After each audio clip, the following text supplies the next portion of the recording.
You are sitting in a basement. It's lit by a lantern that is sitting on a crate table next to a dagger in a simple sheath. Around that crate are other, smaller crates which Wynne and Jill are sitting on. Arturos is standing in the back of the room near the ladder leading up to the trapdoor you came through. Sitting across from you, on her own crate, is the elf Feather. A quick reminder, she looks eerily young, the elf equivalent for a human teenager. She also suggested that she was over 300 years old, having been present for the birth of Tabitha Gorth, and also for the last time Lux Ultima Successionis was executed. So you accused her of vampirism, but she showed you her teeth to debunk that hypothesis. Now, she has just told you to keep working towards Max's coronation, to sow distrust among the nobility, and to push agendas that favour the promise's outcome. Jill then asked Feather about the weapon that knocked spelljammers out of the sky by, in her words, sucking the soul out of its pilots. And where we left off, Feather had just said, "What?" And she looks completely gobsmacked.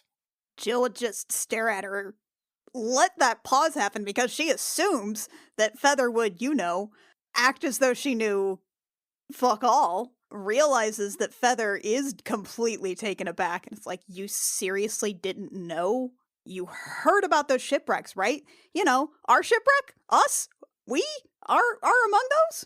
Yes, that wasn't our doing. Yeah, see, we've got reason to believe, and the reason that we have to believe is because Sybil told us that it sounded like the promise we're trying to get to the small jammer, but I'm not going to say that. We have reason to believe that the promise was involved in that. What evidence do you have of this? I need to see it. Cards on the table, I don't, but I also don't know who would actually be acting, shooting a light up from apparently the lower reaches of the city up into attacking ships that were just all about the entire town. I mean, like, what do you think the motive was then? Who did that? Make a persuasion check with advantage, because you've caught her off guard here. Oh, charisma, my old nemesis. A 19! Hello! Thank you, charisma! Jill! That is, in fact, a natural 20 minus 1. Good work. Oh, that's a nat fucking 20! Baby, let's go! Well done. Okay, when you say that, Feather doesn't look like her guard is up at all. It looks like you have, in fact, completely disarmed her, and she says, "We thought it was the court trying to frame us. We don't have access to whatever weapon did that. Gods, if we did, we would have won the war already." Okay, here's the thing. Are you sure? Because you didn't know about the prince of the entire empire having his teeth knocked out. You didn't know about that torture. Are you sure that you actually know everything that's going on in this city with the other cells? Because it sounds like, there is some on purpose ignorance there, but can you say for certain that nobody in the promise was involved in that? My lady, you have to understand, and please bear with me here, the treatment of a prisoner, the specifics on what goes on a micro scale is not my concern, but to organize an attack which would knock out how many ships were totaled? However many ships were totaled, that takes some organization. That creates some waves. You can't just stage that kind of timing without it needing to be known everywhere. Because this happened all over the city. Additionally, I'm a wizard myself, that I know a little bit about how magical power works. That's not something you can just throw out, magic like that. To create artifice of that scale, you need astonishing amounts of power. I think Jill's going to look at Wynne and then glance back to Artie. You guys think we're looking at a cult thing? Probably. At the rate that we tend to run into cult things. I mean, we do have undead. Yeah, we've got undead now, and we've got the building on fire. We do have a lot of fire. The black things in space. The sliders. The sliders, yes, thank you. And we know that they've been doing things with Lifejammer helms. They've been salvaging Lifejammer helms. This could be some kind of modified thing involving the kind of siphoning ability a Lifejammer has? I don't know. Makes sense to me. Jill's going to just sort of start thinking about all this. What cult are you talking about? So, there is a cult. Do we want to play it out, or can we just say that Wynn kind of lays out everything and answers Feather's questions? Alright, I'll let you say you lay it all out. So you more or less give her any and all information on the cult. Do you recount specifics of your deeds, or do you just describe the cult to her? I don't think Wynn necessarily talks about the deeds, just kind of talks about how they've heard of some of the planets being devoured, the sun being devoured, and stuff like that. We could probably tell her that they are doing larger scale stuff, like trying to take over Beyond Carta, trying to take over the Merchant Council of Beyond Carta, trying to take hold of a mythical well on Taphos. We probably still don't want to necessarily spill about Emperor Titus. Yeah, so I won't spill with Emperor Titus. I will spill the information about the two things that Jill mentioned, and then I'll also talk about Harena and the undead we face there. So, when you describe all this to Feather, and she looks more and more concerned, and she says, "Have any of you heard about the Cult of the Deep?" I have not, but No. it sounds uncomfortably similar just by vibe alone. Sounds like it involves water. It does sound like it involves some water. We've also heard the cult referred to as the Cult of the Void, the Worm that Whispers, the Cult of the Worm, the Cult of Varengar. We've heard a lot of names. What's the Cult of the Deep? The Cult of the Deep is a small faith that's been operating here in Vulkarus for about the last 5 or 6 years. But they sound nothing like what you describe. Oh. They have been focusing very strongly on public work efforts. They basically, all they do is they help people build schools, and they run soup kitchens, and they provide shelters for the homeless. They give money to beggars, and occasionally they'll parade around the streets burning incense and chanting songs, and everyone tolerates it because they bring far more good than harm. But they do occasionally preach about the idea of the void and how nothing matters, therefore it's up to us to do the best we have with our time. It sounds more nihilistic based than want to destroy everything. But we've encountered forms of nihilism with the cult before, at least with the well corruption, so it's worth looking into, but it's not a smoking crossbow. Yes, it's not. It's not a twanging crossbow. Not a twanging crossbow. It can't be that. Smoking staff? Wizard staff? It's not smoking Smoking staff. Smoking wand. Smoking wand. There we go. I suppose if there's some variant on the Cult of the World Eater, but they're more focused on bringing joy and helping people, I don't know that that's necessarily an issue. It kind of depends on if they're trying to build reputation with people.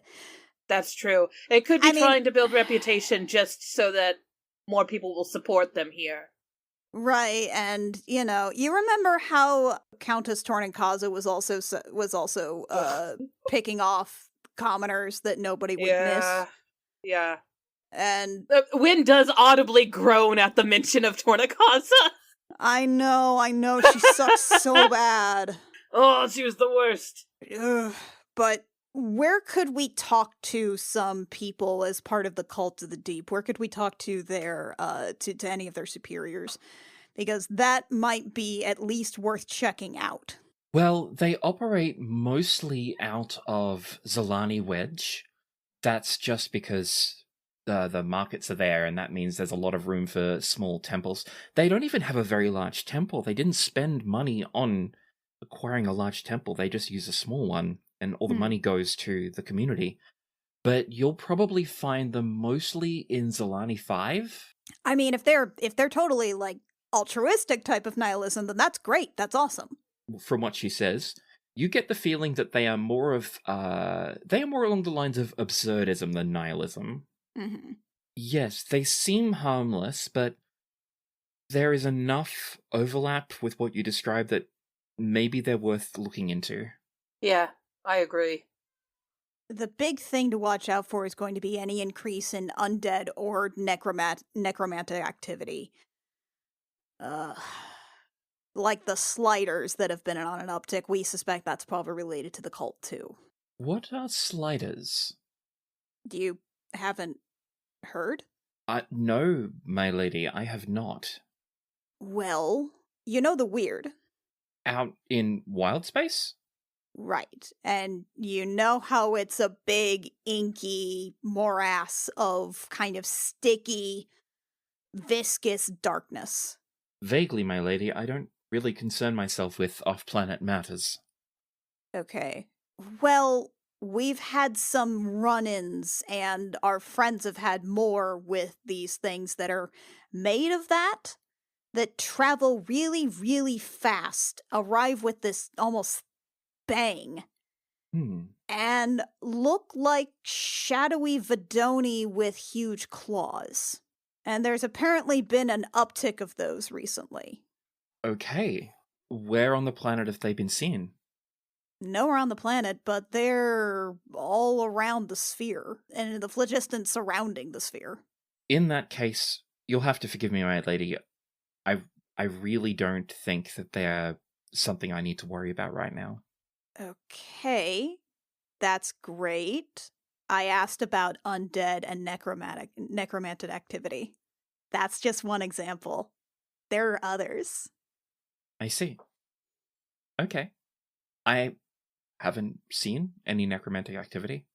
I mean, unless you count the Cult of the Deep sometimes casting false life on workers going to dangerous jobs. Not really, no. No, that's not really what we're talking about, no. I mean, undead. No, my lady. Well, when you do, that'll be a dead giveaway. Pun not intended. I see what you did there. Was there anything else you needed to bring up to me?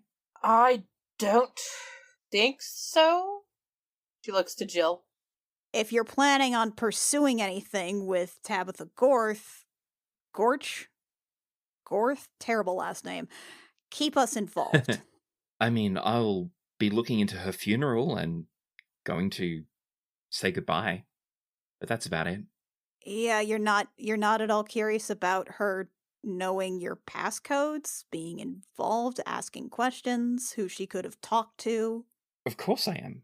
I just mean that someone else will be working on that because it's a conflict of interest. Oy. Okay, well, can that person keep us appraised? Yes, of course. Apprised. In the loop. Sure. We can and we will. I guess nudge Max?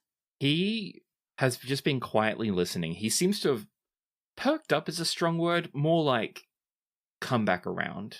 He's doing a little better from the looks of it. When you nudge him, he like gently shakes his head. Okay. Then I guess we're done. Suppose we are. Very well. Feather fishes down the front of her tunic and pulls out what looks like a small whistle. She gives it a little blow, and none of you hear anything, but Max, flinches slightly. And a moment later, that the hatch opens, and Feather says, Don's opened the hatch for you. Okay.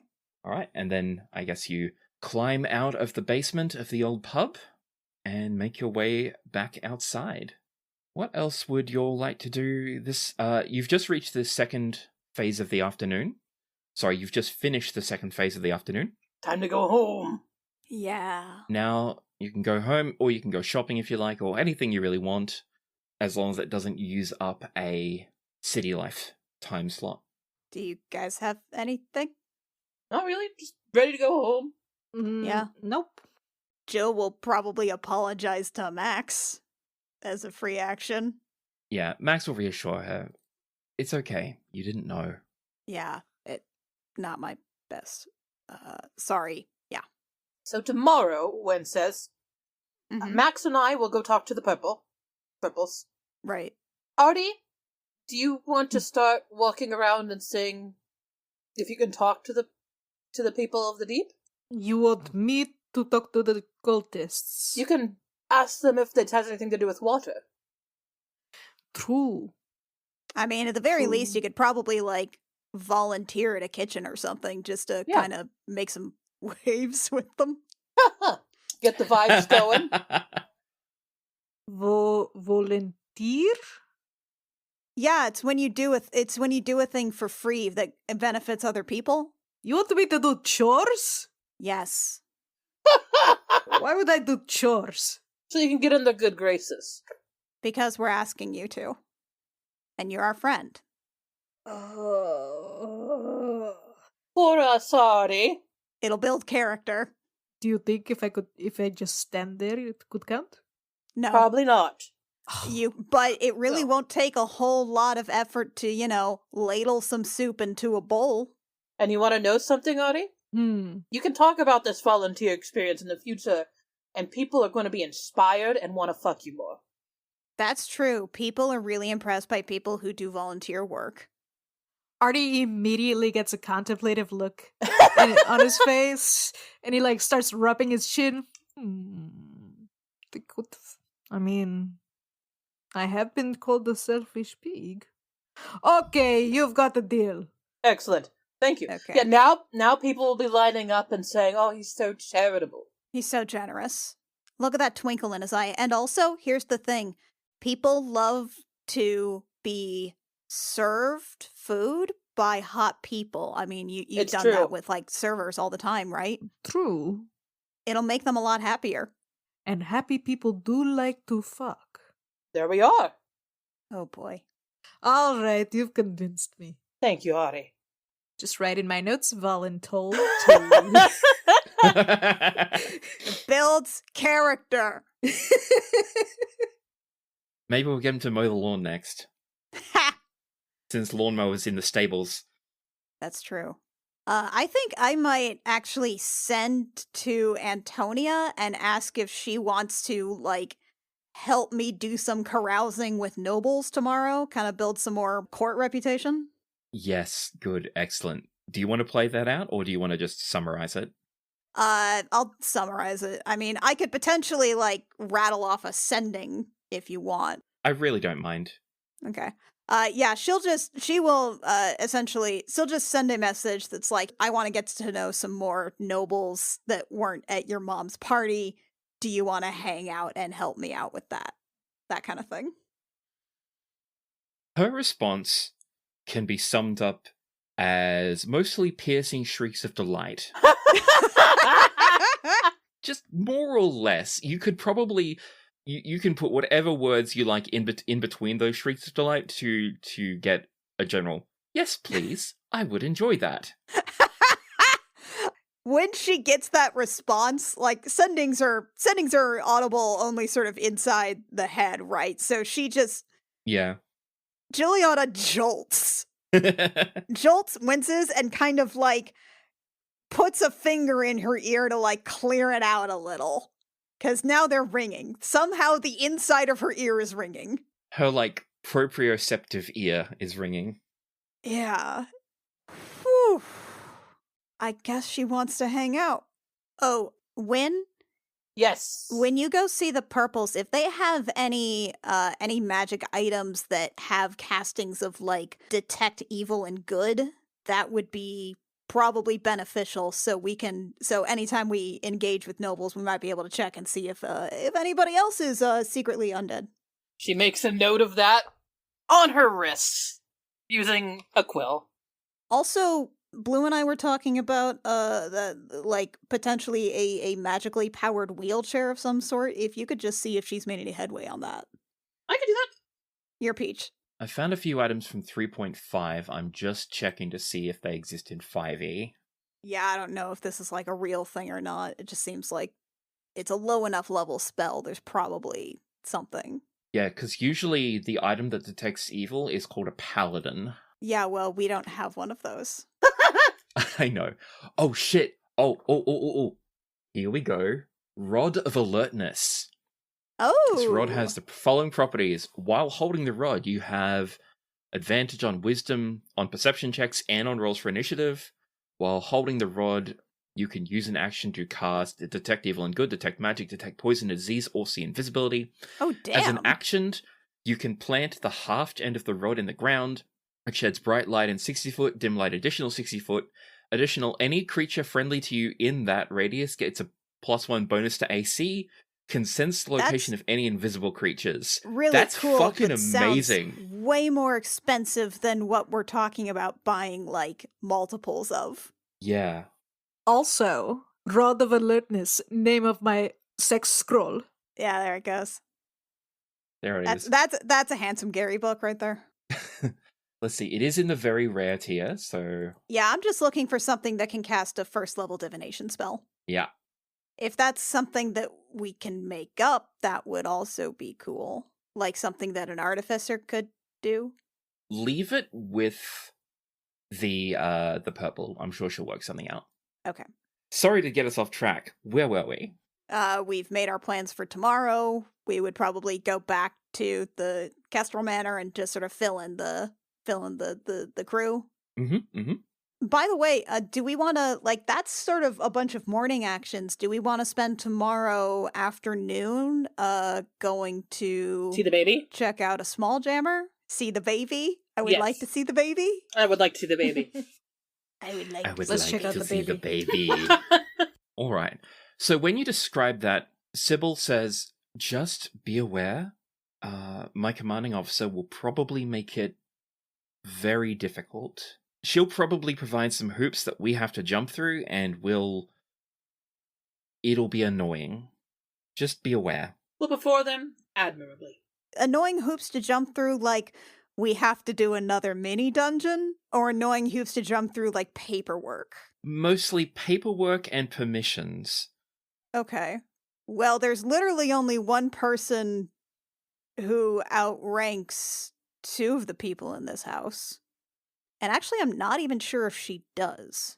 Max will say, yeah, technically she's regent right now, being the Dowager Empress and all.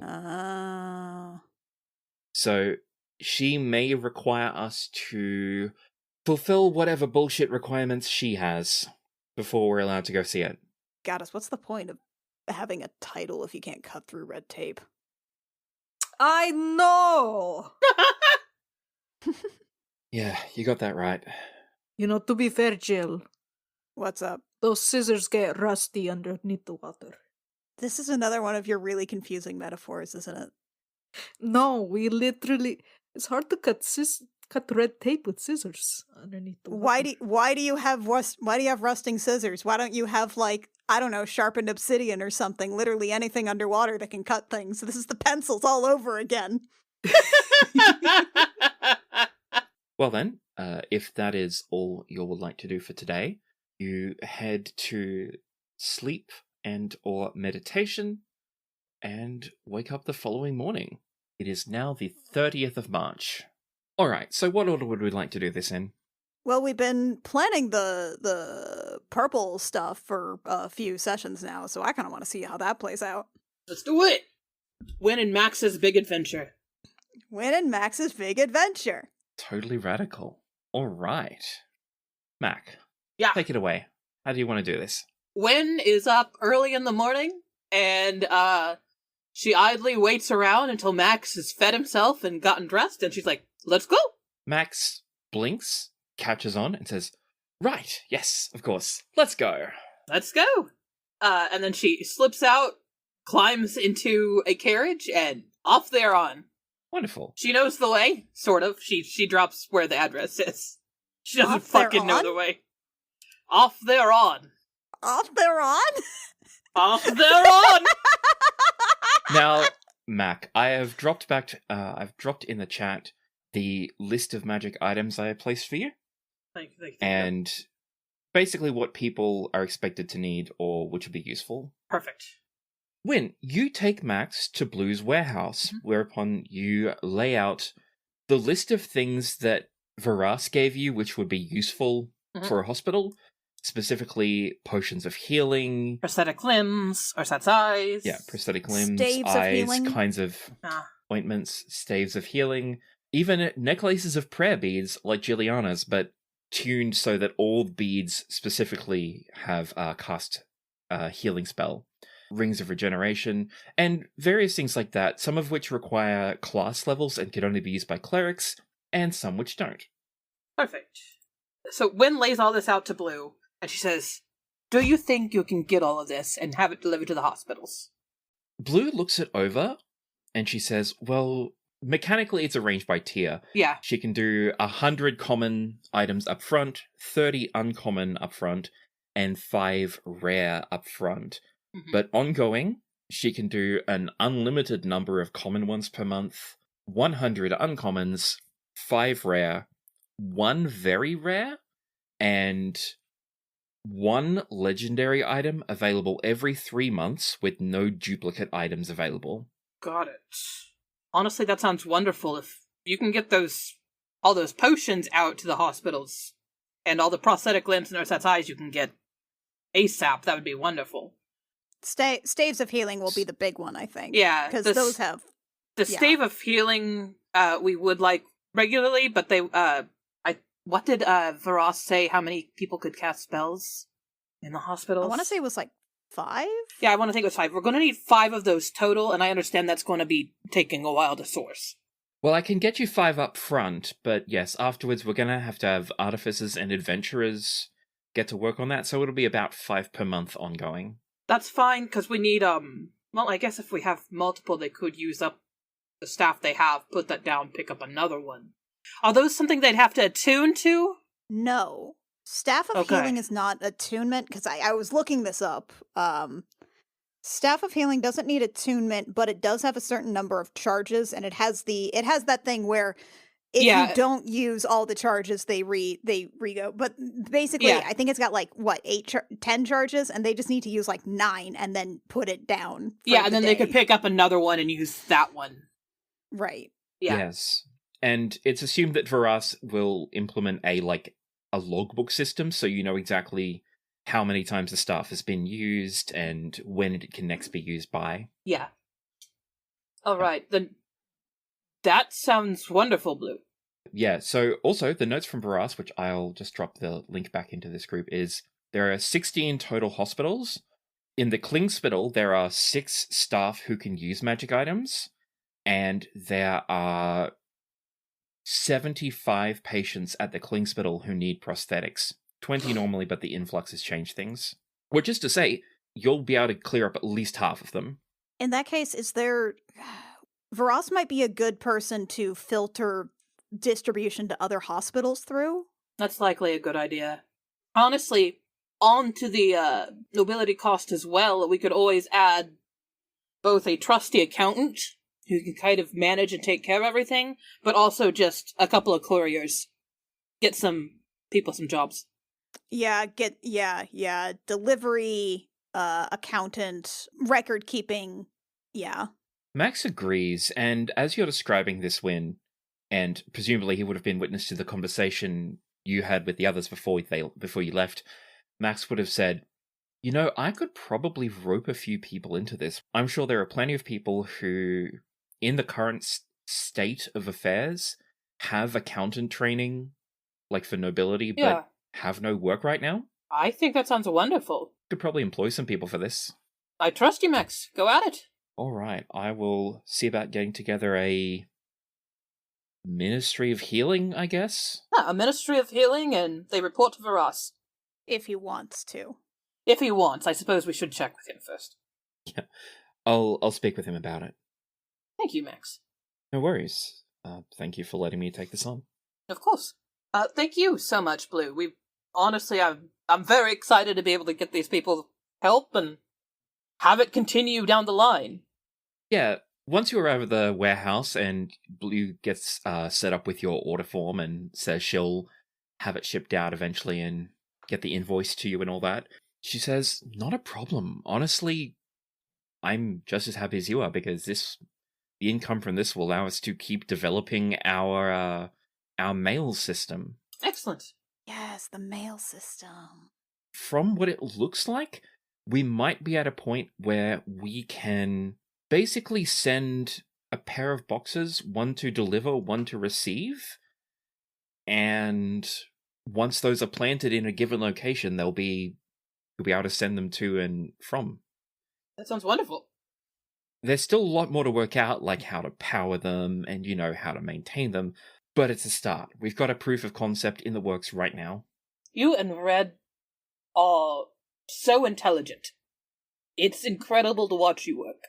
Blue ducks her head and blushes and says, "Oh, no, it's nothing. It's all Red. She's the talker." Now, you say that, and I have seen the wonders you work. She licks an eye contemplatively because she is a gecko, So cute. and says, "Anyway, now back to what we were doing. Mhm. What was the other thing you wanted to talk with me about?" Right, Jill was wondering if you'd made any headway on the, wheeled chair. Oh, okay. So, I've got two versions of it. One arcane, one mundane. The mundane one is really heavy, and the arcane one has no way to power it without a spellcaster in the seat. But it's kind of inspired by Spelljammers. Oh, Ooh. really? So they use, like, magic, they use a spell in it and it will move? That's the goal. We're not there yet. Oh, excellent. But that's the goal. Got it. If they sit in it and expend some magic, maybe from an outside source, don't know yet, but I'm working on it. It's just the power problem is always the case. The other one is wind-up based. Wind-up based? You turn a crank on the side and it powers a spring, and then that spring slowly unwinds and pushes the wheelchair around. Oh, that's interesting as well. That's very clever. It's just extraordinarily heavy and expensive. That makes sense. So we're working on that. I'll talk to Jill, and I can get a hold of you using the sending stone there. Also, do you have any way to use detect evil and good, by chance? Oh. She says, do you mean like an item that uses it? Like an item, a wand, anything of the sort. Ooh. Let me see. She digs through her gear, and she says, well, I've got a couple of items. I've got a pair of magical scales, which can cast Detect Evil and Good, but it's a bit of an affair. You have to put things on them, I assume?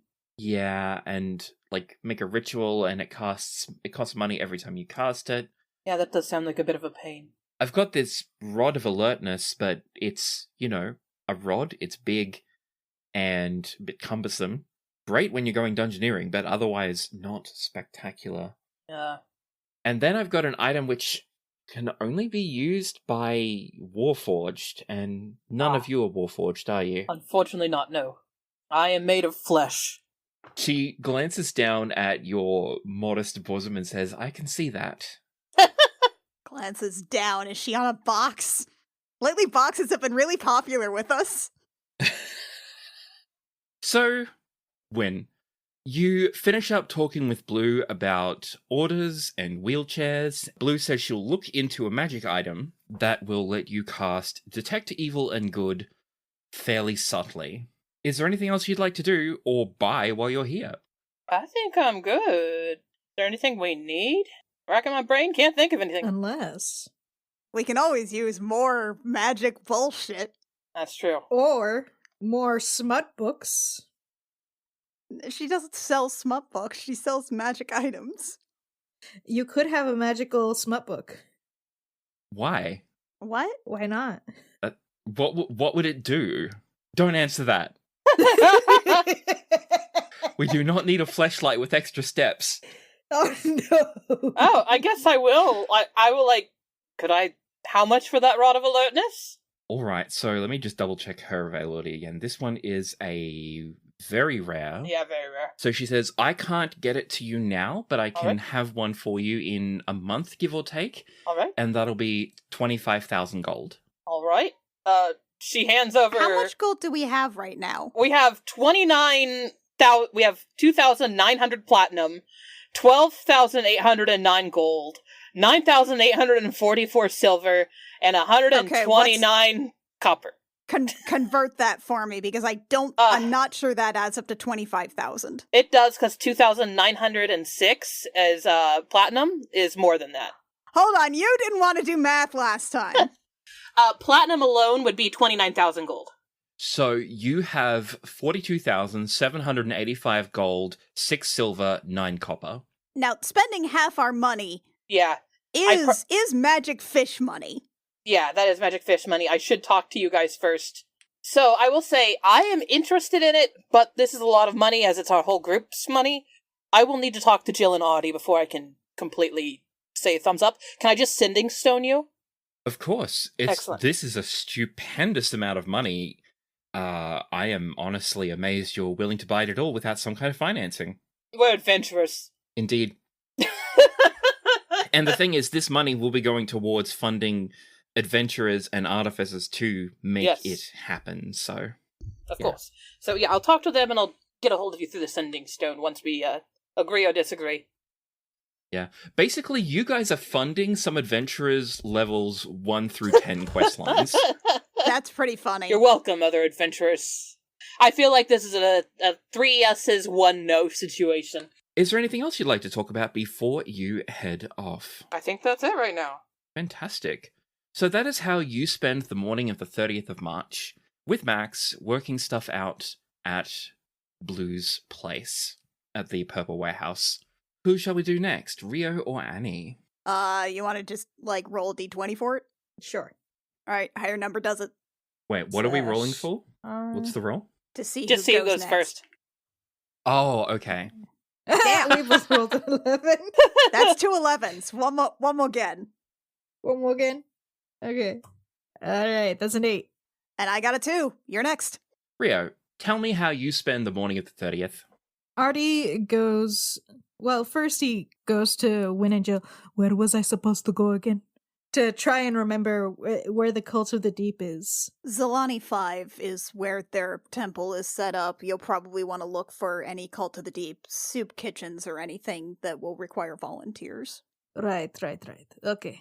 Coachman! On your city map that Max gave you, it's been marked in nice, bright text, Cult of the Deep. Yes. For me, Rio, but not for Artie. Oh, no, it's been marked for Artie as well. Not in This his can heart. be... Um Okay. Yeah, so he'll probably go into that area, flag down a taxi or some sort of carriage. A cab. Just a cab. It would just be a cab. Cool. So you step out, you onto the streets, you flag down a horse and buggy, and you travel across to Zalani 5. So when you go to this area, you find that it is a very vibrant marketplace. In fact, you recall having seen it from the air as you flew over. You've noticed that around the city, since it is such a drab city with all the stone, people usually keep it brightly colored with paint and banners and cloth and all sorts of things to keep the place looking alive. This place is even more so. It's not quite as big or as crowded as the marketplace that you attended, that you went to on Shan, but it's still a lot, and it's a nice feast for the eyes. After all the plain white crystal palace stuff you've seen lately, the sights and the smells and the sounds feel a lot more like... Oh, it's just like home. What was it called? Skyport? Providence Bay, where you spent a lot of time working for Ridian. And as you look around, you see Verdoni of all shapes and sizes, as long as those sizes are tall, buying and selling, and parents carrying children around, and workers of all kinds doing all sorts of trades. And in fact, it's not very hard to find the cultists because you find a procession And that procession looks like about 10 people, all wearing black robes with huge hoods hanging deep over their heads. And this is different because most people wear light-colored clothes to keep the heat off. So them wearing black is an interesting choice. And as you get close, you see it's not even black, it's navy. The frontmost one is carrying a large staff with an incense burner on the end that smells pretty nice. And the rest of them are just following behind, walking slowly and chanting. People, as they go past, aren't looking at them with annoyance, but gratitude. Some bow or salute them in friendly ways. A couple of children run up and touch their robes and run away squealing. And at the very end are a couple of younger people, acolytes, who keep stopping to talk to people. So they clearly are the ones who... They're the liaisons, and they've got their hoods down, and you can see two Vidoni speaking to various people. So they look very approachable. Artie definitely got like super distracted by the market and the smells, and he probably stopped at a stall and ate some things. And that's when the procession started walking by, and he's like, "Ooh, a parade? What's that?" Mm-hmm. With food in hand, he will just kind of wander up to the talking party, squeeze into the conversation. Sure. So as you approach, the two Vidoni who are speaking there, one of them says, "Hello, foreigner. Have you come to speak with us about the family of the deep?" Family, you say? Of course. We are the family here. I'm not from here. I don't know all the families. Of course. Well, what can I do for you, sir? Are you a family for this? Is this your market? Is that why you're the family? Oh, no, sir. We are humble guests here at the pleasure of the Vidoni Royal Court. We consider all of you here, and they speak up louder to the people around and say, all of you here to be our family.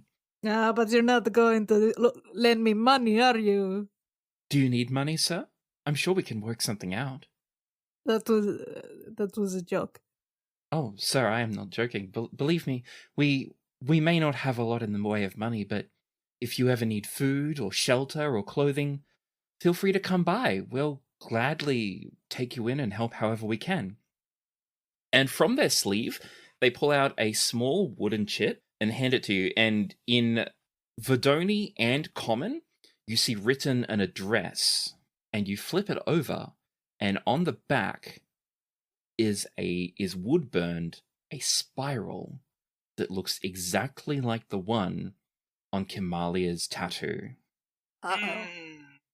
Now, for the very terrible brain rot of me and maybe Kimalia was the cultist that we found in Port Meridian. She was the young woman that we She's rescued. my baby sister. Yeah, and when adopted. Oh, okay. Yeah, she was the person who was the leader of the cultists that we fought before the Red General came in. Right. Thank you. Mm-hmm. Artie's eyes widen ever so slightly. He tries to keep a poker face, though. I kind of want to see how well I do. Hold on. If you want to roll something for composure, you can. Yeah. I would usually put composure as wisdom. Like a performance? Deception? What are you trying to persuade them of? He's trying not to show the recognition on his face. So is that like a deception? Is it persuasion, performance? I would put that as deception. Yeah. All right. That's a 14. So. And I'm going to make a little roll of my own. All right. When you struggle to keep a poker face, you glance back up at this cultist, or as they say, family member, and you find yourself schooling your face very comfortably. It comes naturally to you. You don't feel like they noticed you, the best you can tell. It seems like they haven't noticed any kind of disturbed reaction from you. Oh, how wonderful. You know what? I think I will go. I think I'll bring my friends. Oh, that would be so wonderful. We're always looking for new people to assist in our works. What wonderful workers you have. Good family to you? Good day? What- Good day, sir. Good day. And as you start to walk away, a young Fedoni who looks maybe very late teens in human years runs up carrying a baby and says, "Oh, thank you so much. I tried the medicine you gave me and it cured him. Thank you." Artie can't turn back. as you turn, oh, as in you can't turn back to look at them. Artie can't turn back. He's like, shit. Shit, I can't turn back. Why not? You could always turn around and be like, "Oh, one more question." What? One more. I mean, just one more. hearing something and looking in its direction is not necessarily an admonition of like, I don't know, guilt or something. That's true. Admonition. Annie, have you and I changed places today? We might have, Jesus. I don't know. You didn't give me that Varishka kind of accent Russian right now. You said they had a baby in their hand? Yeah, they look like a young mother or a young parent holding a baby. And I'm guessing Artie's not too far off. Oh no, you're like right there. This is as you are turning away in those moments. As someone, so yeah, Artie will glance back and he's like, oh, look at the baby. Hello, baby. The young parent smiles and says, I'm so relieved. Can you believe that my little one was at death's door not 5 days ago? No. This baby looks happy and healthy. They've got a healthy set of lungs. They're basically, you know when babies are like, they can't tell whether they're crying or they're laughing and they just kind of switch between them freely? Yes. Yeah, it's doing that. When you, like, go, oh, what a cute baby, it's currently grabbed onto the cultist's finger and is, like, trying to suck on it because babies are gross. Because babies need to put everything in their mouths. You must explore. Exactly. And the young parent says, he was almost dead, and then I came and asked for medicine and they gave me some and he's fully cured now. That is wonderful. But you are almost at death's door. This is such a chubby little happy baby. And Artie looks really closely at the baby. What are you trying to suss out? What was the medicine? He's gonna try. He's like medicine or arcana. Yeah, he's trying to see if the baby is actually healthy, if there are any weird signs. He's not. He knows he doesn't know a whole lot, but he thinks he can, determine whether a baby's gonna baby not truly alive. Also, remember, Artie, you have an inspiration you've never spent. I have an inspiration that I've never once spent. Now, This Artie has traditionally not really understood what babies are or where they come from when it comes to mammals. Yeah, which is why I think Arcana might be the better choice. Arcana might be the better choice. I mean, they're both the same stats. You could also just ask her about the medicine. That's true. Historically, doesn't really understand where babies come from, but he's seen a baby. He's seen lots of babies. I feel like he has been really confused whenever babies have come up, like even what a baby is and how they get small and how they get big. Well, mammals, yes. Arturos, if you are going to try and suss out how healthy this baby is, given your previous experience with mammalian infants, please roll for me medicine with disadvantage. Ah, shit. Okay, what about Mac's idea? Oh. What about Mac's idea where he's just like, I've seen magic. No. Shit. Oh, that's a 5. Want to use your inspo? I'm gonna use my inspo. All right. Let's roll that again. That's a 9. Less bad, though. Wait, should I have rolled it regular or disadvantage? Sorry. Disadvantage. Okay. That's a 9. See, that's why I don't like these types of inspirations. Yeah. Well, at least you get a bunch of them. They're cheap. So, with a 9, Arturos, you look at this baby, and all you see is skin. it's really hard to kind of grasp because you're so used to scales. And you're like, the skin looks like it's got muscles underneath it, which is good, you guess. And the baby's moving, which is good, you guess. And it doesn't have any teeth. Is it supposed to have teeth? Shouldn't it have teeth? How are they going to eat? You guess that you're gonna. You figure you're gonna have to take this on faith. He looks at the blob thing that is supposed to be a baby. He's like, "Oh, how adorable! The hell are babies supposed to look like? Such little face, such a little face. What kind of medicine? How come your baby doesn't have teeth? How come your baby doesn't have teeth? What kind of medicine helps such a little baby? Is it only for babies? Do you also help the grown-ups? Oh, of course. Are you in need of one, sir? It's just a simple potion of protection from poison. And in 5e, disease isn't a thing. All diseases are poisons as far as D&D is concerned. Oh, okay. I'm like, poison? Is this baby lead poisoned? Yep. And the cleric who you'll talk to even reaches into the robe and pulls out a small vial of this thing, and it just says on it, protection from poison, and it's the label has had hand-drawn a spiral on it, like on the back of the chit. It says, "Here you are, sir. If you need a cure of disease yourself, we have some spare today." Bring it. Oh, thank you. Free stuff. I personally, my friend needs it though. I don't have illnesses from things. Of course, sir. I imagine the blue skin is entirely natural. Not suspicious at all. I've actually been tanning, so thank you, and good job on the baby.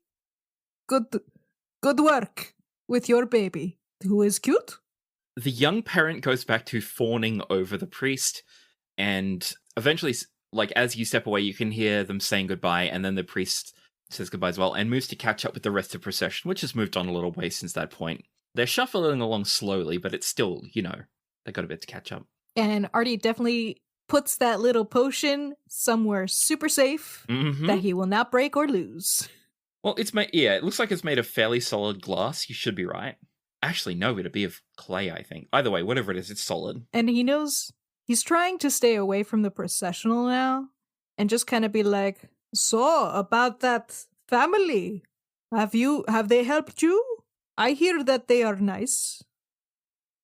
Clarifying, you talking to people around? Just going from stall to stall, looking at knickknacks, trying to talk to the vendors and people around. Yeah, sure. Just trying to be a little subtle about it. As subtle as a tiny blue man can be in this very fascist country. All right, so if you are searching for information, I think we're going to get a investigation check from you. Alrighty. That's a 5. He hears good things. So, people are rather standoffish, and they don't seem super keen to talk with a blue fish man who doesn't seem to understand what a baby is. I would have placed this in basically 3 tiers, 5, 10, and 15. So with a 10 would have been a normal success. With a 5, you find out that the way people are approaching you standoffishly suggests to you that they're trying to protect them. They see a strange man coming around and asking about this family. They're going to try and deflect. Yeah, Artie doesn't really push because he's not trying to burn his bridges too. So he ends up buying a lot of little trinkets and a lot of snacks. We love both those things. And when he figures, nobody's going to talk to him today, he's like, "Well, I have this little bottle of potion and a lot of snacks, so time to go home." Rightio. Well, then you return back to home by the end of the first block of the day, armed with this potion and snacks. And let's see, 4 snacks. With the amount you get, I'll probably say knock just 1 gold off your sheet, Alrighty. which means you have a shit ton of snacks. This is like so much. And you have like 700 gold just in your Yeah. pockets right now. It was pocket change. Yeah. Is there anything else you want to have done in that morning time block, Artie? No, he's pretty happy. He got some information. He got a bunch of new Snacks. trinkets, new snacks, probably snagged some sort of book. Nice. He made off like a bandit. All right, so Annie. Yeah. How do you spend your morning? Well, she made plans to meet up with Antonia, right? Yes, she did. So I don't know where one carouses with nobles. Jill wouldn't know. Is there like a park that nobles go to? Are there like parties or something? This is why she reached out to someone who actually knows what to do here. Remind me, you said this last night, didn't you? Yeah. So this morning, after when Max and Arturos leave the house, a messenger shows up at the house, just a runner, with a note saying, come and meet her in Kofu Wedge, in Kofu 1. Okay. Jill will head out in that direction. So you arrive at the time that you two work out, and you pass through the first cell in every wedge whenever you go past the castle, past the palace. It's the only place in the city where you've seen this much green in one place, like miles-long stretches of green, forming a ring around the palace. You get to this wedge, and something about it smells a little different. It smells a little less dusty and nasty.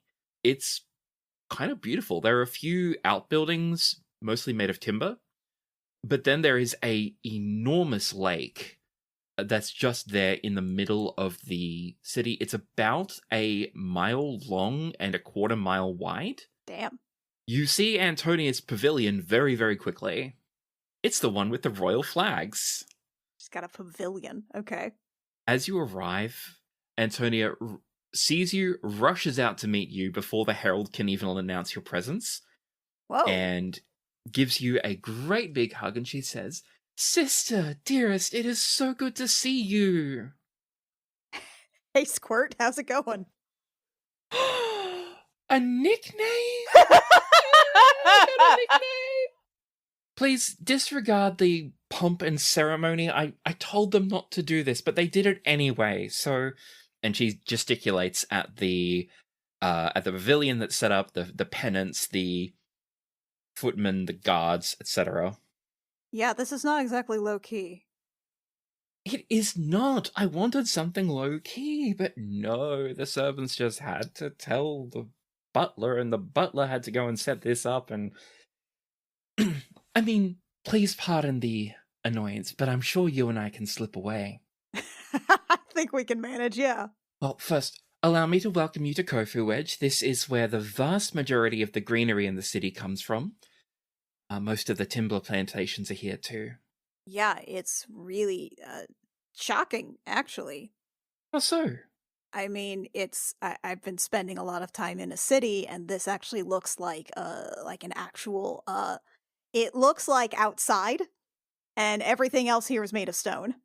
Of course. Yes, it does. It's a home away from home at home, as my father used to call it. Are you telling me that you have like a summer home here? No, we have some homes outside the city, but they feel a lot like this place here. They feel a lot like Kofu Wedge. Huh, fair enough. Now, there is something I want to surprise you with, and Uh-oh. now, Jill, is there anything specific you want to do here and talk about with Antonia? Anything you want to play out? Or are you happy to let her drag you around for a while? She will probably place herself in Antonia's mercy. I think Juliana's objective here is she wants to carouse with nobles. She wants to, we're trying to raise some royal court reputation here. We're trying to meet people, make some connections, do some networking. Hopefully Antonia can help guide her to people who won't be quite as just terrible and shitty as the women that her mom hangs out with, apparently. Sure. Yeah, so what Jill's trying to do here is to actually, like, meet some nobles who might actually understand that you have to care about other people. Shocking, I know. Like, I don't know have you how to heard tell about this you. whole thing about how, like, if you care for the people who are in your employ and take care of them and provide them with good compensation and benefits, that they will work harder and be happier in their work, that it will improve? Have you heard about a 4-day work week? All right. So to see how that plays out, let's do the round of city life. So Okay.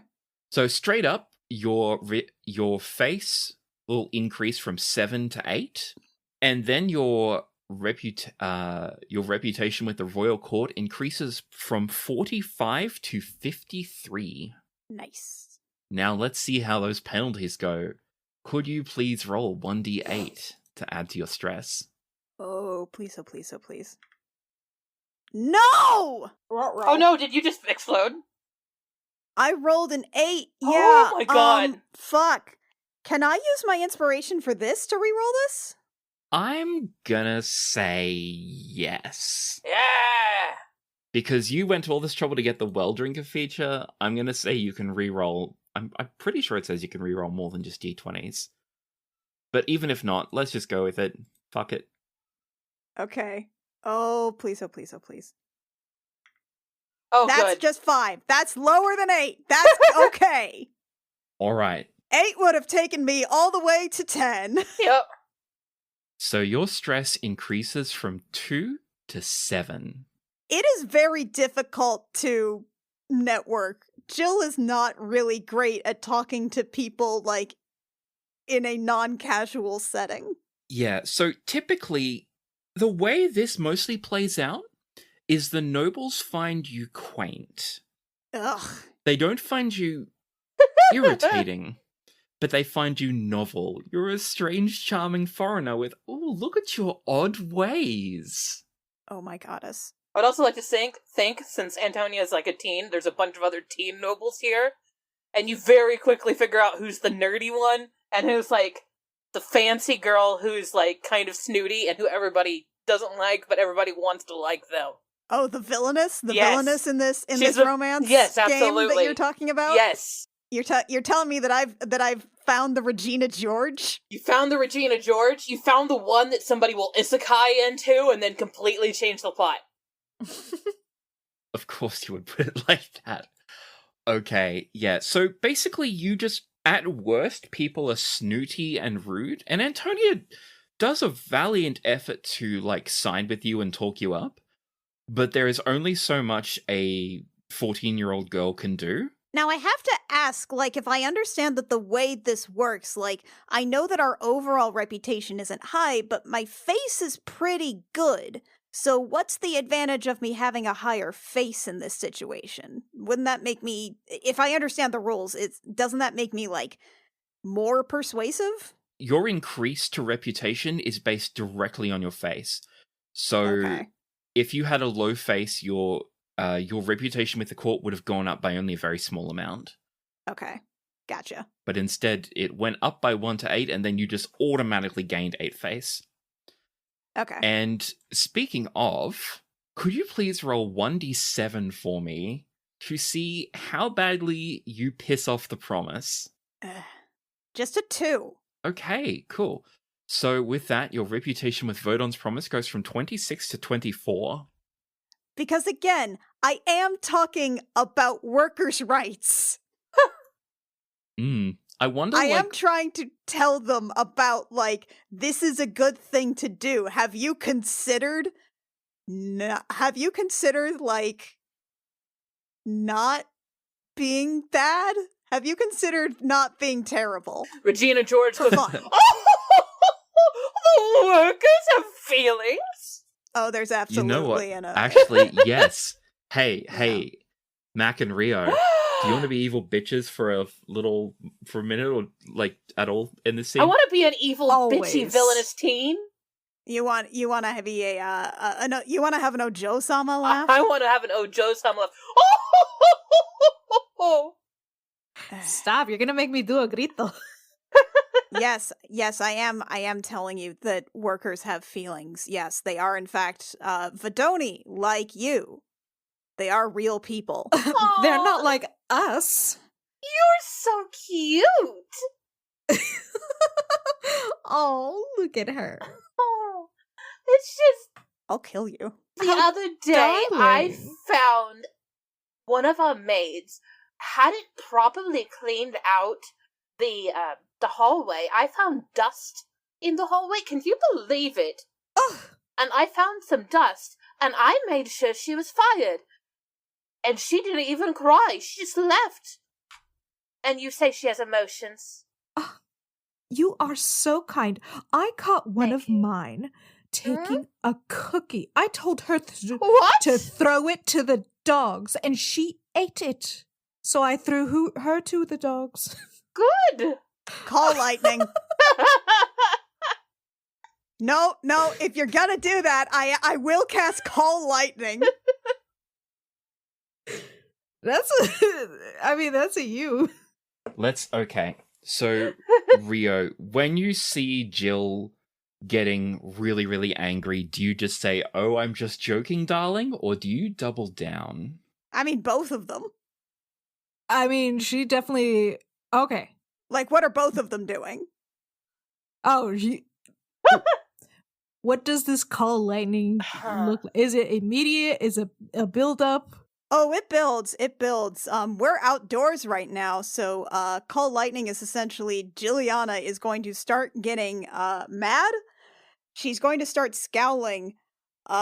She will hold up a hand, and it will start getting darker above us. Clouds will start growing and billowing above this city. In the middle of summer, it will probably be a great thunderhead. And I'm going to say that while the smell of petrichor, of dust in the air, of ozone starts to come in and become stronger and stronger, there's definitely an undercurrent, maybe from the princess in front of you, that is iron, old coppery smell, maybe something like dried blood. Ooh. And if they keep this shit up as it starts getting darker and darker, then Jill will use a Call Lightning, not directly on them, but real close.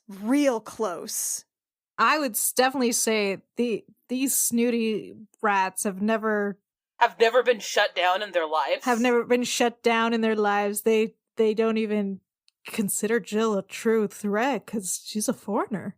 I would say they don't consider her a threat until, like, it's obvious that she's the one doing it, because, you know, that comes with somatic gestures and everything. And at first... Yes, and keep in mind, you have also never seen magic over 3rd level cast ever. If that, because we are bratty teens. Like, what are the odds that we've seen magic? This is a 3rd level spell. Oh, yeah. Oh, okay. Still, this is ancient wizard magic. Yeah. So she's like, oh, is it supposed to storm today? Should we move everything inside? I think my bratty teen, like, flips out a fan and starts... Behind her fan, she goes, "Princess, I think you need to talk to your sister. She's making a scene." I haven't started making a scene yet.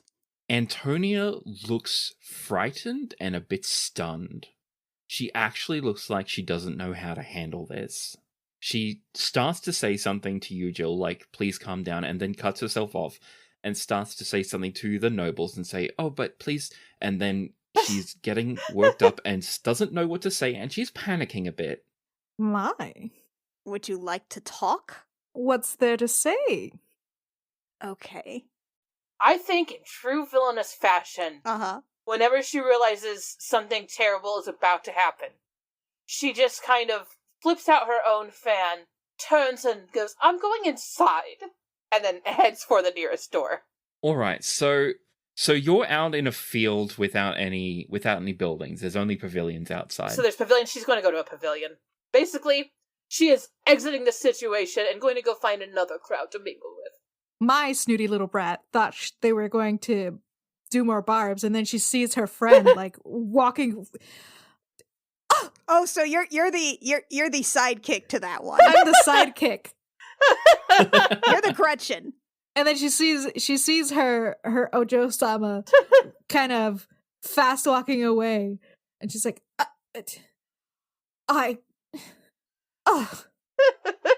and just turns. Then I guess we'll just cancel that casting for Call Lightning. All right. Consume the slot and abandon it. Yep. The rest of the afternoon is going to have clouds overhead, which you have pulled there, but it doesn't rain. Yeah. Yeah. As soon as they're gone, Antonia rushes up to you, Jill, and says, "I'm so sorry. They're not usually. I didn't think. I. And she seems quite distraught. Whoa, that...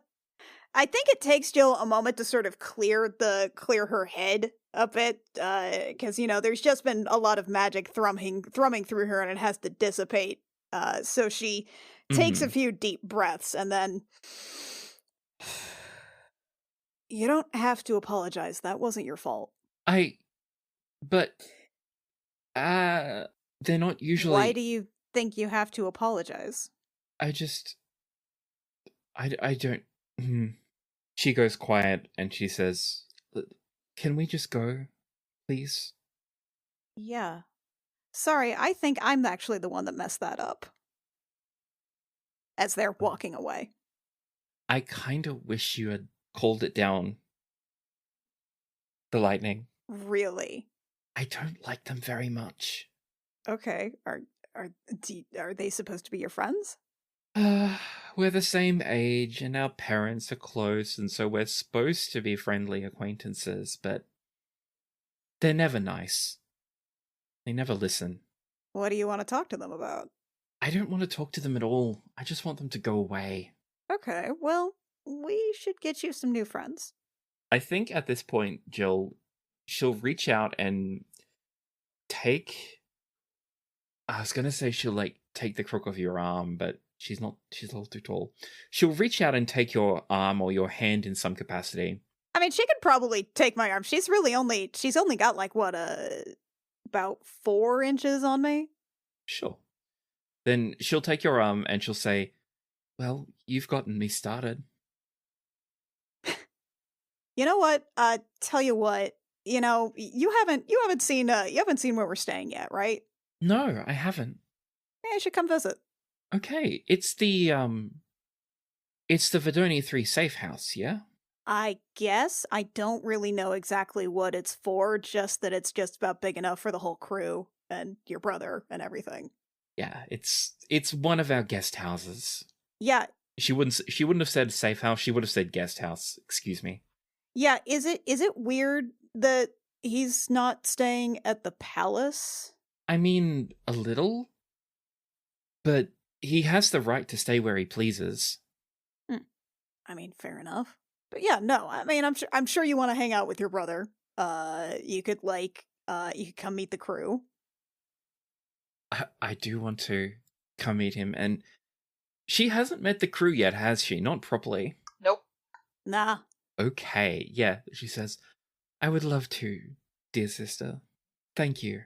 Yeah, well, thanks for the networking opportunity. I don't think I did a super good job. I don't know. Everybody seems to really like intimidation, but they don't like to be intimidated, and I don't... your mom is kind of scary. Has your mom been that way for long? Well, of course, people only like intimidation when they're the ones doing the intimidating.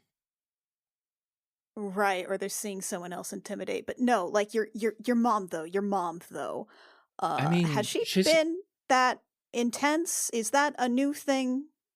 Oh, she's not that bad. I guess she's always been a little bit on the intense side, but this isn't particularly scary for her.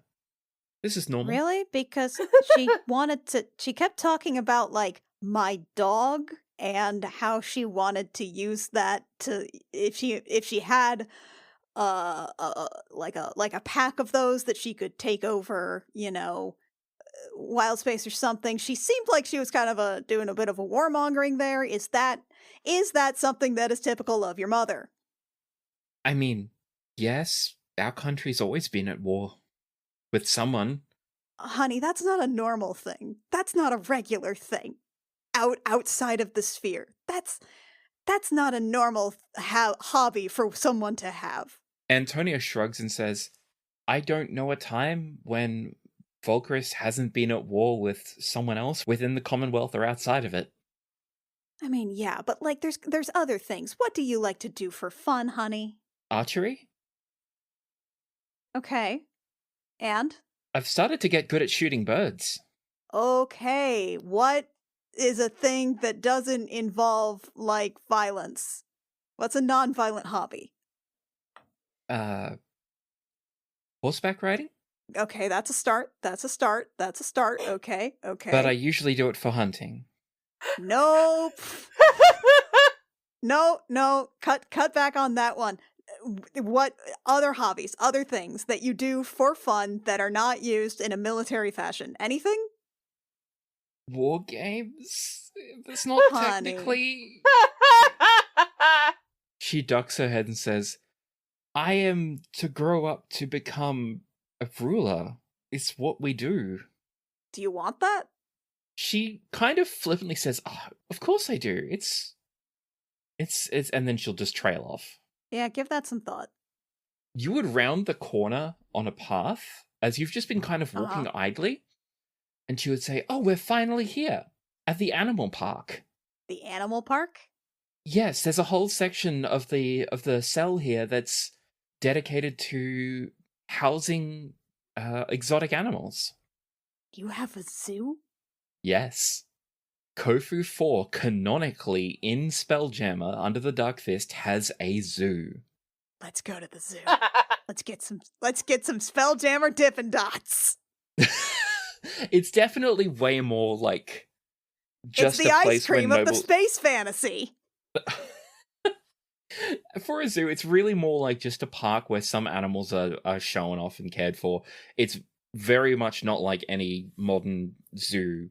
Oh yeah, no, it's like the older like private menageries, sure. Basically menagerie. But yeah, you spend the next few hours seeing all sorts of strange and fantastical creatures here in Kofu 4 that you have made your way to from Kofu 1, just strolling with Antonia. Delightful. And by the time you are done, you realize you've been walking for hours and you don't feel too jazzed about having to walk back, but the carriage is already there to pick you up. They were all over it the whole time. Oh, thank goddess. Then yeah, she'll say her goodbye to Antonia there, reiterate that she can come over anytime, just pop on by, super casual. Of course. A normal thing. A normal thing. Just come meet my family. That this child will probably not consider to be particularly normal. Listen, she is so excited to meet you and the crew again. Like, to see you in a casual setting and to see Max again. We need to adopt this child. We need to give her hobbies. So, Jill, do you head straight home after this? Oh, yeah. All right, Yeah. We're going back home, and then we're reconnoitering, and then we're gonna go see a baby. Righto. You all arrive home around the same time, and over lunch you discuss the things you've learned. When you talk about what you found on your trip to the Purples, Arturos, you discuss what you found in your trip to Zolani Wedge, and Juliana, you talk about the situation with the nobles. So she passes on the information about the wheelchair, she passes on the information about how everything went going down. Blue's going to be looking into the Detect Good and Evil, and she goes, and one last thing. Yeah. When I was asking about the Detect Good and Evil, she did say there was another one that we couldn't really carry around because it's a rod. But she then went on to explain to me everything that it does, and it sounds like something we would really like to have on hand. However, it's extremely expensive. Huh.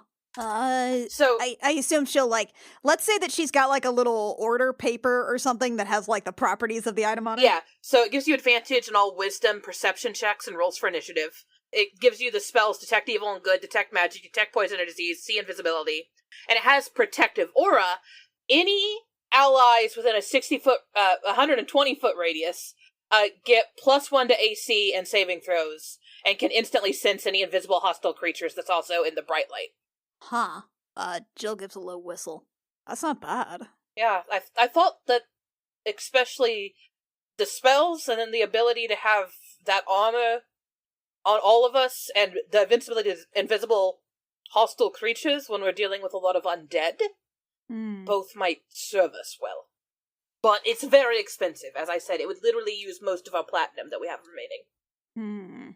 Might need to hit up a dungeon after this. Yeah, that is partially my concern because I feel like we haven't. I mean, we've got like a credit line with the noble family, but that's like a finite resource, and then like we haven't really had to make a lot of money since since Tefos, but we haven't really had any income stream since then, so I'm a little concerned. Yeah, that is the main concern why I wanted to bring it back. Artie shrugs. Right. Money isn't real. Yeah, you ate half our money. Money's real. You ate half our money, and you still need to find new fish. There's not an ocean here. It's all rock. Yeah, but remember you were gonna talk to, like, find a plane walker because they could take you to the elemental plane of water where those fish are, remember? Yeah, but I don't think we can find one here, can we? Can we? In the city? Yeah, it's huge. That's where we, like, that's where we were sent to find a plane walker to get inside the weird. Oh, yeah. Yeah, you probably gotta start asking around on that so you can do your little fish quest, because you did eat half our money. Did eat all those delicious fish. At a pet store. With a sign that said, for sale, with money on it. Didn't say how much money. I'm pretty sure it did. Those things shouldn't cost so much. Yeah, you have to go to the elemental plane of water to source them. Of course, they cost things that most people can't go there. You can't even go. Okay. You know what? I can't do this right now. The one rod of alertness. If you want, I can ask Blue if she can get it, and then we can, like, discuss it and maybe finance it. Yeah. Let's see if we can put it on layaway for now, because I like the idea. Like, I think you could do a lot of really useful stuff with that, right? Agreed. Especially since you're doing a lot more. You are moving around, but you're also doing a lot of sort of our buffing lately. I have been trying to. Yeah. So that would be useful. Alright. I will, through the sending stone, I will let her know that, and I will ask the finance options, and she can send them to us. Yeah, if we're lucky, because we want to get inside the weird. I mean, the small jammer might be able to help if we can get that, but, like, hypothetically, we could potentially, like, there's probably a lot of stuff inside this 1,000-year-old sphere that we could, like, loot and resell, right? There's gotta be, like... There has to be, especially when you talked about when we have all these gods who want to create miles-high buildings. Yeah, and like it was like abandoned. So there's got to be a lot of stuff people left behind. We've got to be able to, like, scavenge some things there to, like, to sell off. There's got to be. I'm pretty sure there are. Are you saying you would like me to put together a bespoke dungeon based on this area for you? Why, yes. Very well. Yeah, that's probably where our next income stream is going to be if we don't manage to... I mean, assuming we're pretty much getting out of here with our heads is the objective here. Yes. I would like my head. Yeah. I'm fond of it. I'm fond of mine. Fond of yours. I'm fond of yours too, Artie. I'm fond of all of mine. Excellent. Okay. Yeah. Let's see about putting that on layaway, because I think you're right. That could be really good in a dungeon. Yeah. And being able to do a detect magic and a detect poison and disease would take some load off me for spell slots. I think I like that. Excellent. Now, for what Artie found, could you contact Coralia and see if she's ever heard of this cult? Kamalia? Kamalia? Yeah. Yeah. Actually, I mean... Also ask her how she's doing, if my mom's driven her mad. Yeah, I can check in on Kamalia, although I'm guessing she won't be able to tell us much because, like, it sounded like she was operating in a pretty isolated cell. Yeah, that's true. And this is probably also a cell. But I can ask her about that. I can ask her about that spiral tattoo in particular, see if that's where she got that information that she needed to get that tattooed on her body. Sounds good. I don't know how you can put that under 25 words, but I believe in you, Jill. Oh, I had already pulled up wordcounter.net. Hey, it's Jilliana. Found a potential cult cell with a spiral mark like your tattoo. What is that mark? Also, Wynn says, how's the family? And what you hear is, "Hello, Jill. The family and I are well. I'm learning to farm. It's a magic mark for Varengar's faithful. Mine's a brand directly from him." It's a brand. She's doing well, she's learning to farm, but it's magic and it's a brand directly from Varengar. I think we've got a fucking match. Don't like that. Oh, yeah. If not the whole cult, then it's gotta be then the organizers. Whoever gave them that, yes. We should probably look into this potion. Oh, I'm not an alchemist. That said, Wynn will take it, and she's going to pop it open, and I think in 5e you just have to take like a sip and you can kind of tell something about a potion, right? No, Let me don't look drink into the juice. that. Don't drink the Hold up, juice. that seems like a bad idea. 5e, basic rules, page 59. Potions are an exception. A little taste is enough to tell the taste of what the potion does. Yeah, no, I feel like as soon as Wynn tries, like, goes to put it to her lips, Artie will be like, no. Wait. This is how you tell what a potion is made of.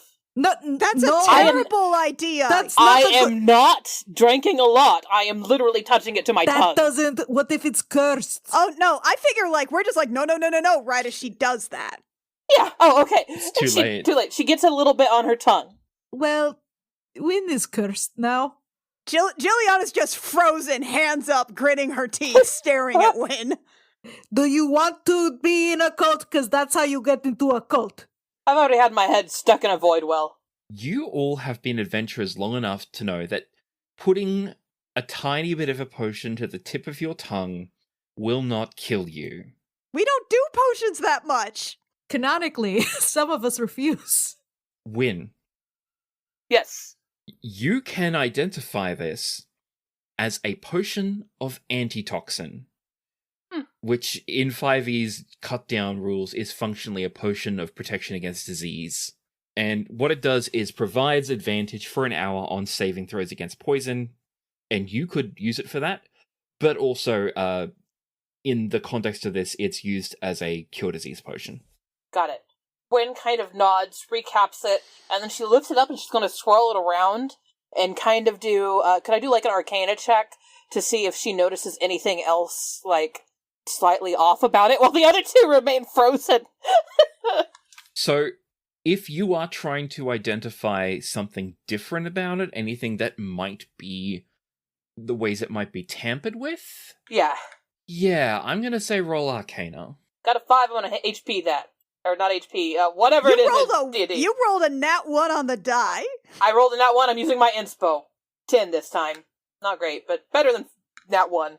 With a 10, Wynn, you are pretty sure that this is your bog standard antitoxin that any basic Ars alchemist can make. It's a simple brew, and so doesn't really have that much going on. You'd probably be able to tell if something fucky was happening there, but you don't think there is. Best as you can tell, this is 100% safe to drink. She kind of finishes doing it, and she goes, "Why are you two frozen like that?" How do you feel? I feel fine. It's an antitoxin. It's just normal? How do you feel about, destroying the world? Oh my goodness. Fuck the Rengar, fuck the cult. We do need to look into this, but I'm pretty sure this is fine. You'd be able to tell if a potion suddenly made her mind controlled. I don't know. Sometimes they're sneaky. Right now I am thinking about stabbing you both in the back. Oh no. Okay. Oh, Well, I am so evil. I'm so sorry, Jill. We have to kill Wynn. Okay, well that was fun. Call me Evil Win. I'm gonna go take my dishes into the kitchen and wash them and then change so we can go see a baby. Sounds good. Jill, if you want to, could you take like a religious look at this too to see if you notice something? I didn't notice something with like a magic point of view. Yeah, I mean, I guess I can check against some of the like reagents that we usually use in healing magic. Sounds good. For checking if a potion is a thing, that's really not a religion check. That's either a medicine or an arcana check. Okay, I can do a medicine check. That's a 15. With a 15, it looks like your bog standard antitoxin. Yeah, it just seems normal. She nods her head. Okay, so scene over. Scene over. And scene. Yeah, okay, so, yes. At the end of this scene, you more or less determine that, yeah, no, there doesn't seem to be anything wrong with this potion. What they gave you seems to be legit, with no extra tampering and no extra fuckery. Okay, wash the dishes, change, gather everybody together to go see a baby. When you say everybody, Everybody that wants to go. so you bring the entire crew along with you. I mean, if Sybil has some suggestions for who should go the first time, I don't know. If we have to jump through some bureaucratic hoops. If we have to jump through hoops, it's probably me, you, Max, and Artie. And Sybil, probably. And Sybil, yeah. Arturos, Wynne, Max, and Sybil, and Bondar mount up in the carriage. Bondar refuses to be left alone because the possibility of seeing an actual small jammer is too much for her. Okay, so you're representing the crew, but you're not its captain. It's not even about me being the captain or anything. I'm just old, and I get what I want. Jill will salute. Just try and stop me. Yeah, she'll salute back and say, "That's right, Missy. You salute me." Missy? Okay, Nana. She seems more laid back after the spa day with you all. She seems a lot more chill after relaxing with all you and getting all the knots massaged out of her shoulders. She does seem even a little more limber than you've seen her in a while. Yeah, see, we've been trying to get her to join in on pedicures and manicures forever. You arrive at the palace unannounced. And so there is a bit of scrambling to accommodate you. You're welcomed inside, and when Sybil says you're here to see her commanding officer, there is more scrambling.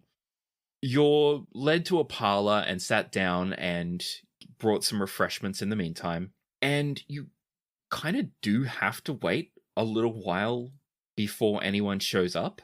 The first person who shows up they seem like a clerk. This person arrives, they're wearing something similar to a soldier's uniform, but with a peaked cap and carrying a clipboard.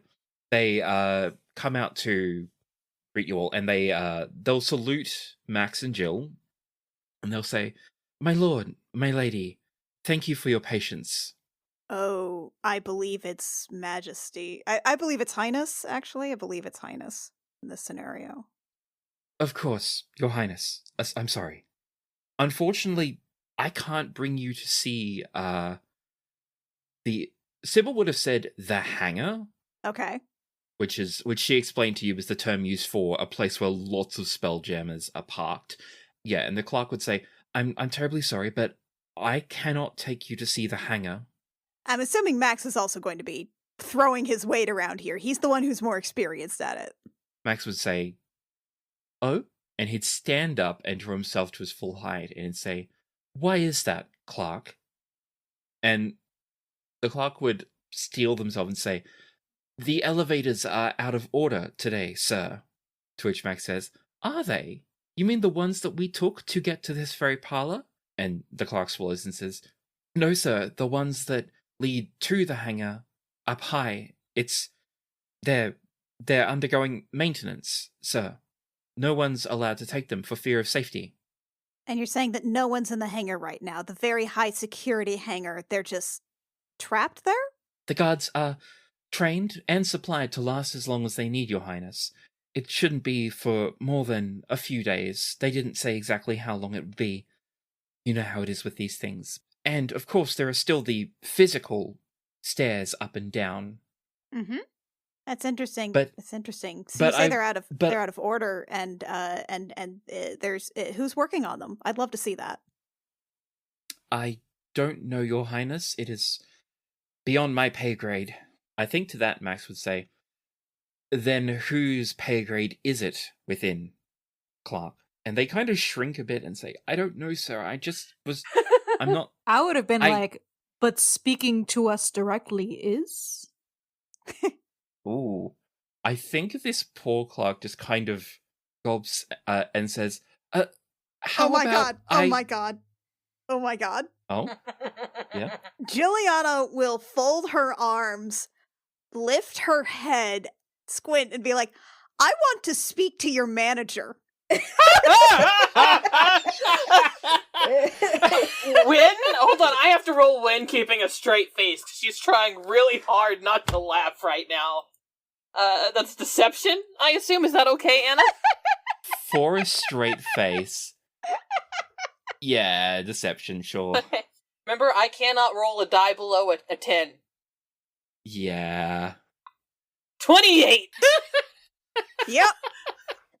Win manages, Win, bites her tongue inside her mouth to keep herself from laughing. The Clark freezes when you say that and says, I'll just go get my commanding officer, won't I? And turns before you can reply and skedaddles. Juliana slowly turns around and throws out her hands like, eh? Win covers her mouth and just doubles over laughing.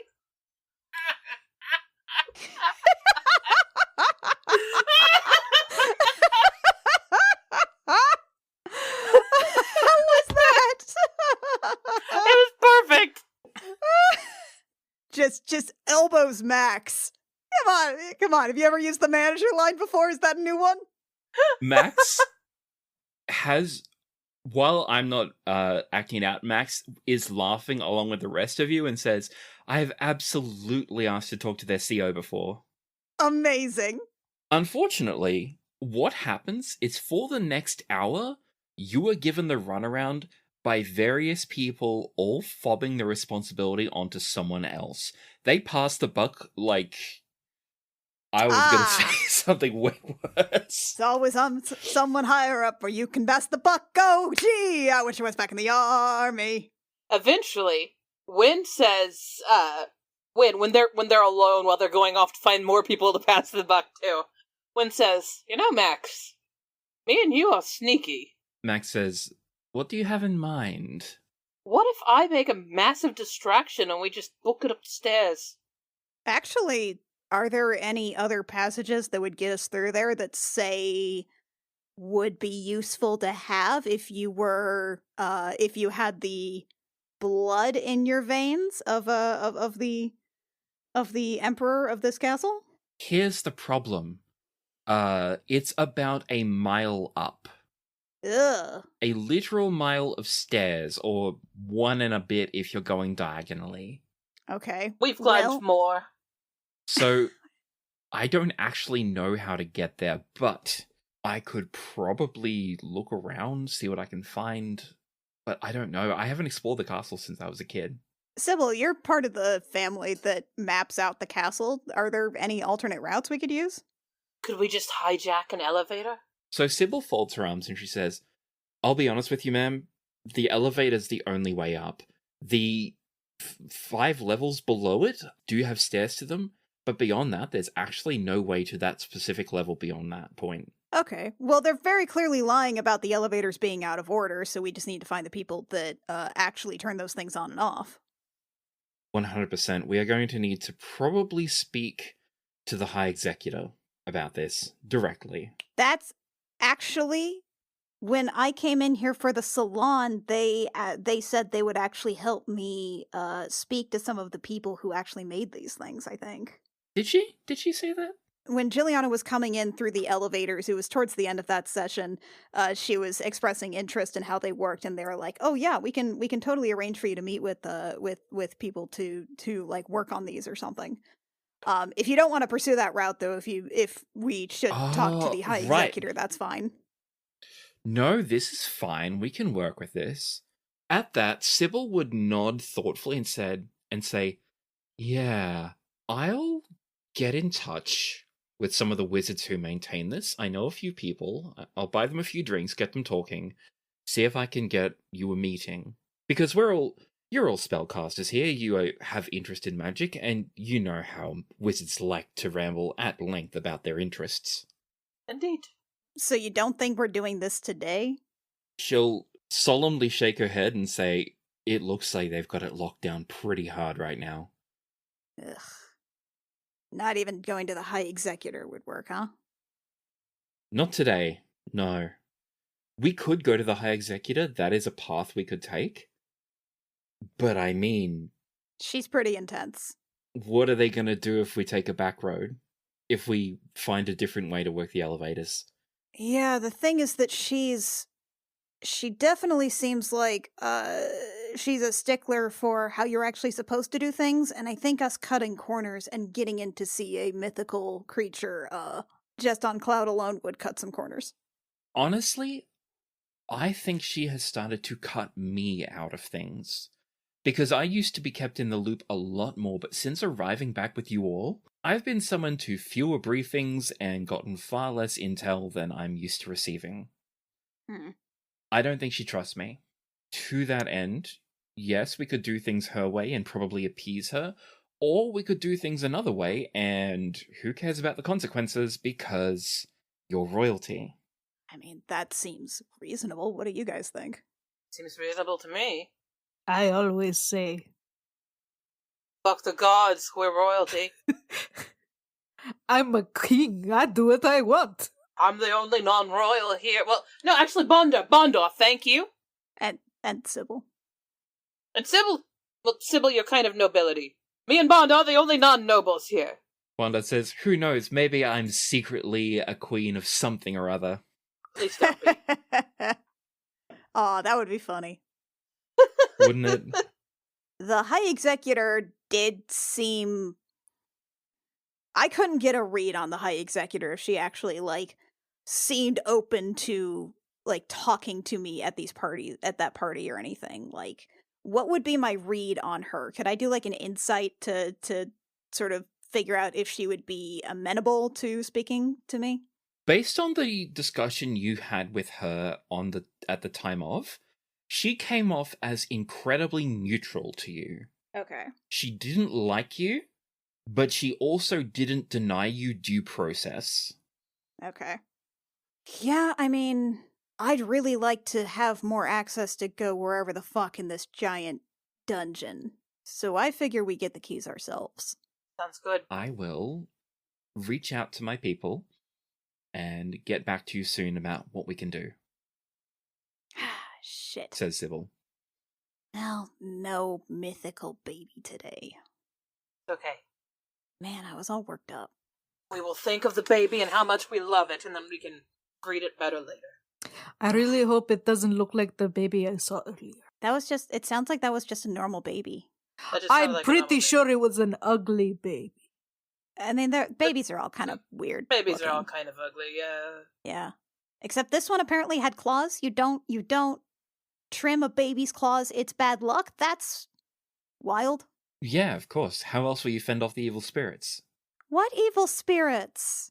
You know, the evil spirits. I don't. I mean, by evil spirits you mean its siblings that are trying to eat it? Yeah, that makes sense. Har har. Royalty's so weird. Alright, well, that was a bust. Basically, what you take away from it is that you are indeed being actively obstructed, which means that there is something to hide, and that there are multiple ways you could go about overcoming those obstructions. I know, I was ready to Karen it out. Jill was gonna take out the hair wand and change her do. Oh, never. Not that far. No, not that far. The five of you arrive back at home, and it seems like a fairly uneventful evening. You've all had pretty busy days, so you're a little tired, and you turn in for the night.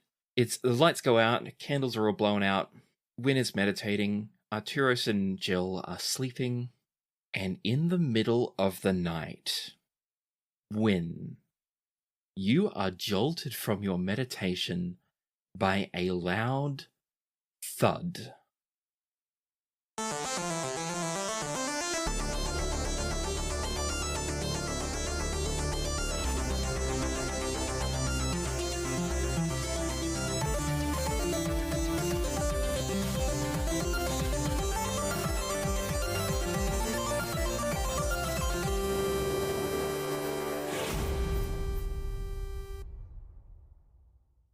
Jemjammer is performed by Annie Creighton, Anna Emmeline, Rio Rios, and Mackenzie Weaver, and is edited by Jake Mason. Our cover art is by Canary Witch, who can be found at canarywitch.carrd.co, and our character design is by Rio Rios, who can be found at rios.com. Our opening and closing music is by Saad Akhtar Ali.